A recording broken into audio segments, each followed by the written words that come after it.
बस्ती के आखिरी सिरे पर, जहां शहर की पक्की सड़क खत्म होकर कच्चे रास्तों में बदल जाती थी, वहां एक शिकस्ता हाल मकान था। इस मकान की दीवारें मिट्टी की थीं और छत पर पड़ी खपरील जगह जगह से टूटी हुई थी। ये अरसलान का घर था, जहां वो अपनी बूढ़ी और बीमार माँ बीबी सकीना के साथ रहता था। अरसलान की उम्र बमुश्किल 22-23 साल होगी, लेकिन इसके चेहरे की लकीरें वक्त से पहले आने वाले तजर्बात और जिम्मेदारियों की गवाही देती थीं। उसके वालिद का इंतकाल तब हुआ था जब वो महज 10 साल का था। इसे आज भी याद था कि कैसे उसकी माँ ने लोगों के घरों में बर्तन मांझा कर और सिलाई कढ़ाई करके उसे पाला था। लेकिन अब वक्त बदल चुका था। माँ की बीनाई कमजोर हो चुकी थी और जोड़ों के दर्द ने इन्हें बिस्तर से लगा दिया था। सुबह का वक्त था। सूरज की पहली किरणें टूटी हुई छत से छनकर कमरे में आ रही थीं। अरसलान ने वजू किया, फजर की नमाज अदा की और अपनी माँ के पाँव दबाने बैठ गया। अरसलान बेटा, तो काम पर नहीं गया? बीबी सकीना ने नहीफ आवाज में पूछा। जा रहा हूँ अम्मा, बस आपके लिए थोड़ा सा दलिया बना लूँ। आज इंशा अल्लाह कहीं ना कहीं मजदूरी मिल ही जाएगी। कल से आपकी दवा भी खत्म है, वो भी लानी है। अरसलान ने मुस्कुराते हुए कहा, हालांकि इसकी जेब में 1 रुपया भी ना था। बीबी सकीना ने लरजते हाथों से अरसलान का सर थामा और दुआ दी, जा बेटा, अल्लाह तुझे वो देगा जो तेरे गुमान में भी नहीं। जो अपनी माँ की तकलीफ देखकर तरफ जाता है, अल्लाह उसके लिए आसमान के दरवाजे खोल देता है। अरसलान घर से निकला तो तपती धूप इसका इस्तकबाल कर रही थी। वो शहर के चौक पर जा खड़ा हुआ जहां मजदूर इकट्ठे होते थे। घंटों गुजर गए, कई ठेकेदार आए और मजबूत जिस्म वाले मजदूरों को चुनकर ले गए, लेकिन अरसलान की बारी ना आई। शाम होने को थी और उसके दिल की धड़कनें तेज हो रही थीं। इसे अपनी माँ का चेहरा और उनकी खाली दवाई की शीशी याद आ रही थी। मायूस होकर वो वापसी के रास्ते पर चल पड़ा कि अचानक उसे एक सेठ की गाड़ी के पास हुजूम नजर आया। सेठ का सामान गाड़ी से गिर गया था और उसे फौरी तौर पर गोदाम तक पहुंचाने के लिए किसी की जरूरत थी। अरसलान ने लपक कर वो काम संभाला। इसने अपनी हिम्मत से ज्यादा बोझ उठाया, सिर्फ इस उम्मीद पर कि आज खाली हाथ घर नहीं जाएगा। जब काम खत्म हुआ तो सेठ ने खुश होकर उसे मजदूरी के साथ कुछ इजाफी रकम भी दी। अरसलान की खुशी का ठिकाना ना था। इसने फौरन हकीम की दुकान से दवा ली और कुछ खाने पीने का सामान खरीदा। अभी वो बस्ती के करीब पहुंचा ही था कि उसे एक पुराने पीपल के दरख्त के नीचे किसी के रोने की आवाज आई। अंधेरा फैल चुका था। अरसलान ने करीब जाकर देखा तो एक छोटा सा बच्चा, जिसकी उम्र तकरीबन 6-7 साल होगी, घुटनों में सर दिए ससकियां भर रहा था। इसके कपड़े तार तार थे और पैरों में जूती तक ना थी। अरसलान ने झुककर इसके कंधे पर हाथ रखा। बेटा, तुम कौन हो? यहाँ क्यों बैठे हो? बच्चे ने डरते डरते सर उठाया। इसकी आंखें सुर्ख थीं और चेहरा जर्द पड़ चुका था। मुझे भूख लगी है, मेरी माँ मर गई है, मुझे यहाँ लोग मारते हैं। इसके लहजे में ऐसी बेबसी थी कि अरसलान का कलीजा मुंह को आ गया। अरसलान ने सोचा, घर में सिर्फ एक बंदे का खाना है और माँ की दवा के पैसे भी यही हैं।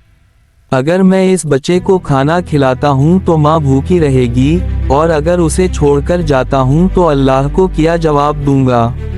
वो बच्चा कोई आम यतीम ना था। इसकी आंखों में वही यतीमी का दिख था जो कभी अरसलान ने खुद झीला था।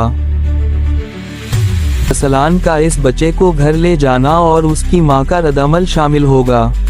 अरसलान इस यतीम बच्चे, जिसका नाम जैद था, का हाथ थामे अपने कच्चे घर की दहलीज पर पहुंचा तो इसका दिल जोर जोर से धड़क रहा था। वो सोच रहा था कि जब माँ देखेगी कि मैं उनकी दवा और खाने के पैसों से एक और भूखे पीठ का बोझ ले आया हूँ, तो उन पर क्या गुजरेगी। घर के अंदर दाखिल होते ही बीबी सकीना ने आहट पहचान ली। अरसलान बेटा, आ गए तुम? अरसलान ने लरजती आवाज में जवाब दिया, जी अम्मा, लेकिन मैं अकेला नहीं आया। इसने जैद को आगे कर दिया। नन्हा जैद डरा हुआ था और बीबी सकीना के बिस्तर के पास दबक कर खड़ा हो गया। अरसलान ने सारी रुदाद सुना दी कि कैसे इसने इस बच्चे को फुटपाथ पर तड़पते देखा। इसने ये भी सच सच बता दिया कि अब इसके पास इतने पैसे नहीं बचे कि वो माँ के लिए रात का खाना और दवा दोनों का इंतजाम कर सके। बीबी सकीना ने एक लम्हे के लिए खामोशी इख्तियार की, फिर उनके चेहरे पर एक नूरानी मुस्कुराहट फैल गई।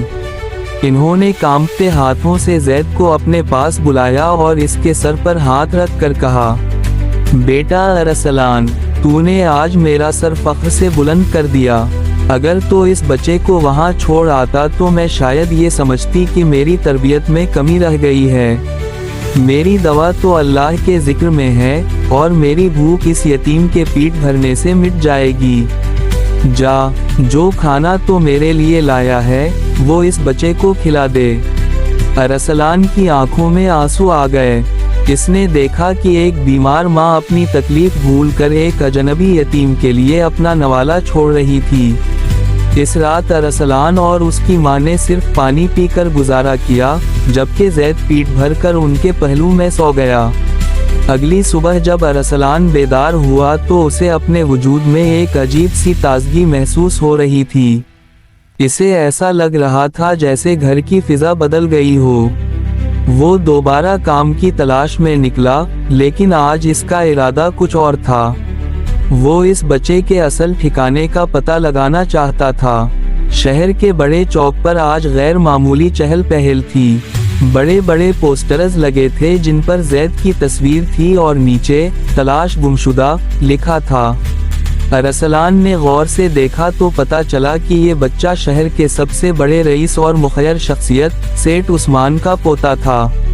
सेठ उस्मान का बेटा और बहू एक हादसे में जाँ बहक हो गए थे और ये बच्चा जैद उसी हादसे के बाद से लापता था, जिसे उसके हासद रिश्तेदारों ने ठिकाने लगाने की कोशिश की थी। अरसलान ने जरा भी देर नहीं की और सीधा सेठ उस्मान की हवेली पहुंच गया। जब उसने जैद को उनके हवाले किया तो बूढ़े सेठ की आंखों से खुशी के आंसू जारी हो गए।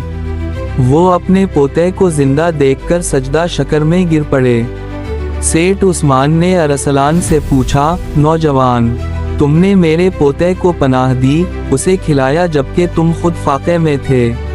तुम क्या चाहते हो, हीरे, जवाहरात या बहुत सारी दौलत? अरसलान ने निहायत आजजी से जवाब दिया, मोहतरम, मैंने जो कुछ किया अपनी माँ के कहने पर और अल्लाह की रज़ा के लिए किया। मुझे इनाम की तलब नहीं, बस मेरी माँ बीमार है, उनके लिए दुआ फरमा दें। सेठ उस्मान अरसलान की इस बेनियाजी और अपनी माँ से इस कदर अकीदत देखकर दंग रह गए। इन्होंने दिल ही दिल में एक बड़ा फैसला कर लिया। सेठ उस्मान ने अरसलान की बात सुनकर उसे जाने ना दिया, बल्कि वो खुद अरसलान के साथ इसकी टूटी हुई कटिया में पहुंच गए। जब सेठ ने देखा कि जिस नौजवान ने उनके पोते की जान बचाई और उसे पीठ भर कर खिलाया, वो खुद एक ऐसे मकान में रहता है जहां छत का नाम वाओ निशान नहीं और उसकी माँ एक पुरानी चारपाई पर बीमारी की हालत में लेटी हुई है, तो उनका दिल भर आया। सेठ उस्मान ने बीबी सकीना के सामने हाथ जोड़कर कहा, ऐ नेक बख्त माँ, आपकी तरबियत ने आज इंसानियत को बचा लिया। आपने एक यतीम को सहारा दिया, हालांकि आप खुद सहारे की मुहताज थीं। आज से आप मेरी बहन हैं और अरसलान मेरा बेटा है। बीबी सकीना ने नहीफ आवाज में जवाब दिया, भाई साहब, यतीम का हक तो अल्लाह ने अर्श पर तय कर दिया है, हमने तो बस अपना फर्ज निभाया। सेठ उस्मान ने उसी वक्त शहर के सबसे बड़े डॉक्टरों को अरसलान के घर बुलवाया। बीबी सकीना को शहर के बेहतरीन अस्पताल में मुंतकिल किया गया, जहां उनका इलाज शाहाना तरीके से शुरू हुआ। अरसलान जो कल तक बाजारों में मजदूरी के लिए धक्के खाता था, अब वो सेठ उस्मान के वसी वाओ अरीज कारोबार का जनरल मैनेजर मुकर्रर कर दिया गया था। लेकिन अरसलान का दिल अब भी वही सादा था।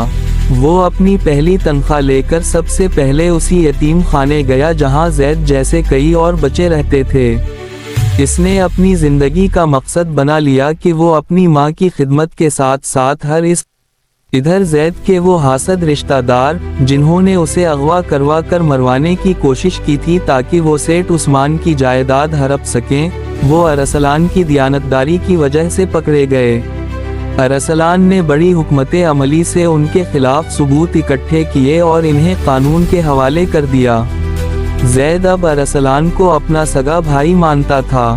وہ ارسلان کی ماں کی گود میں سر رکھ کر سوتا اور کہتا، دادی اماں، اگر اس دن ارسلان بھائی مجھے نہ ملتے تو میں کبھی آپ کا بیٹا نہ بن پاتا۔ کچھ سال گزر گئے، اب ارسلان ایک کامیاب بزنس مین بن چکا تھا، لیکن اس نے اپنی ماں کی خدمت میں کوئی کمی نہ آنے دی۔ اس نے اپنی بستی میں ایک بہت بڑا یتیم خانہ اور ماں کا ہسپتال قائم کیا جہاں غریبوں کا مفت علاج ہوتا تھا۔ سکینہ نے اس کے ماتھے پر بوسہ دیا اور کہا، ایک شام جب ارسلان اپنی ماں کے پاؤں دبا رہا تھا، بی بی، بیٹا، یاد ہے وہ دن جب تیرے پاس صرف چند سکے تھے؟ ارسلان نے مسکرا کر جواب دیا، اماں وہ سکے نہیں تھے، وہ اللہ کا بیج تھا جو آپ نے میرے ہاتھوں سے یہ ایک یتیم کے دل میں بویا تھا۔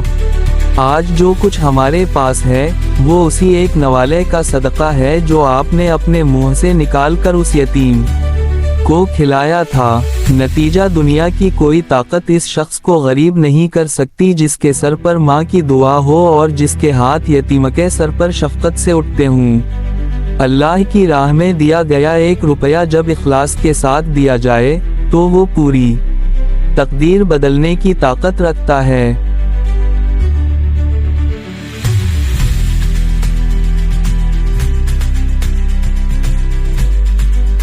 شام ڈھل رہی تھی، آسمان پر سنہری روشنی پھیل رہی تھی اور ارسلان ہمیشہ کی طرح اپنی ماں کے قدموں میں بیٹھا آہستہ آہستہ ان کے پاؤں دبا رہا تھا۔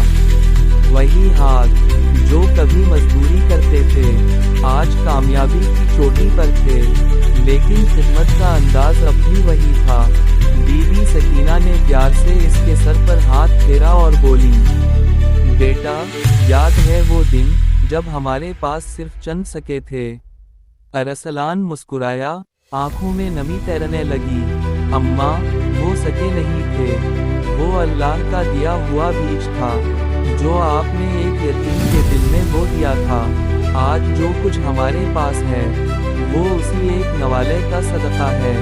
دعا میں سکون تھا، گھر میں برکت تھی اور ماں کی دعا کا سایہ اب بھی ارسلان کے سر پر تھا، کیونکہ سچ یہی ہے، جس کے پاس ماں کی دعا ہو اور جس کے ہاتھ یتیم کے سر پر ہوں، اسے دنیا کی کوئی طاقت غریب نہیں کر سکتی۔ اللہ کی راہ میں دیا گیا ایک چھوٹا سا نوالا کبھی کبھی پوری تقدیر بدل دیتا ہے۔